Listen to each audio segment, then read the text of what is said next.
Hey guys, this is Jake here, just gonna fill you in on what you're listening to. Now, this is called number 0 because this isn't really the first episode, but this is kind of like a test run of what we wanted to do.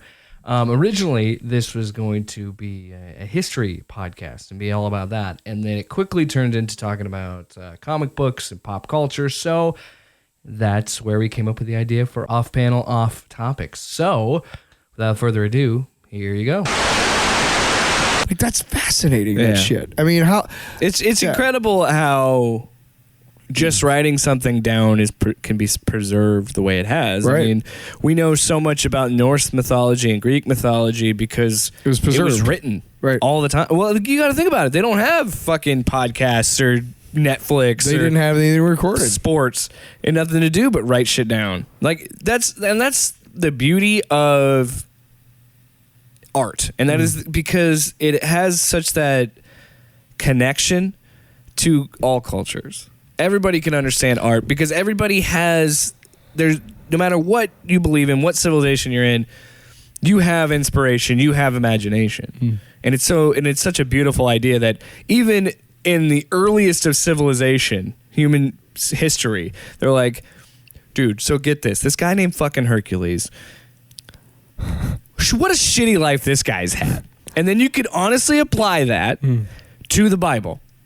Hercules is the book of Job. Well, is it so hard to believe that the conquerors wrote history, and that's why we have so much European white history? Is because I'm not trying to say that all religion is bullshit or whatever, because I've been honest about what I believe. Who's to say there wasn't a central library here in North America with like tons and tons and tons of knowledge that we already have today that wasn't burned down and we just don't know about it? I'm just saying it's awfully interesting. Of course. When you have any sort of theology, they all are connected in some way. Yeah. And it goes back to that what I was saying, that like we have all, as a civilization, we have always written things down. Now, you know, and that's the only way we can know about history, which is frustrating. Unless you can dig, but then even if you go into archaeology, like with the Dragon Man discovery, it's still a thing of like, that's still just guessing. You don't really totally know when he was alive. Have you noticed how many more dinosaur species have like popped up since you were a kid? Well, how about the revelation? It's because they keep realizing that they fucked up first. Well, how about the revelation a few years ago that they found out that it's feathers, not scales? Right. They're more like birds instead of lizards. Did you know that we're closer in history to T-Rex than T-Rex is to Stegosaurus? That's insane. And humans don't think in terms of like that, those large chunks of time. But like, think about like this, like the caves in France, right? Where they have like art from prehistoric man or whatever. Yeah. Now, a lot of people are like, well, that's just the way they told stories. Who the fuck says it wasn't some dude hungover because he's the first person ever to get drunk on something?